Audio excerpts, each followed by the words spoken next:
तुम एक गोरख धंधा हो। अब क्या किया जाए, गंदा है पर धंधा है। 4 सितंबर 2019 को कमोबेश 1,40,00,000 रुपए का ठेका मेट्रोपॉलिटन कॉर्पोरेशन लाहौर 9 जोन्स में supply of street light material for maintenance के नाम पर करती है। और फिर ठीक 1 माह 25 दिन बाद इन जूद फहमों को 29 अक्टूबर यानी आज के दिन कमोबेश 8.5 करोड़ रुपए का ठेका फिर से supply purchase of street light material for 9 zones MCL for maintenance and repair of street light के नाम से करना याद आता है।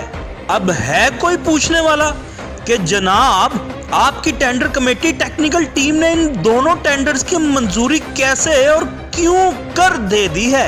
यानी MCL में कोई भी स्कीम मंजूर होने से पहले SDOs और एक्सियन हजरात और फिर ऊपर वाले कोई प्लानिंग करते ही नहीं है, या फिर इनकी प्लानिंग कुछ और है कि अगर 1 माह 25 दिन बाद पूरे शहर की लाइटिंग की रिपेयर मेंटेनेंस और परचेज का 8 करोड़ से ज्यादा का टेंडर होना है तो फिर 1 माह 25 दिन पहले इसी नाम से 1,40,00,000 जाया करने का क्या फायदा, या फिर फायदा जिन्हें पहुंचना था पहुंच चुका।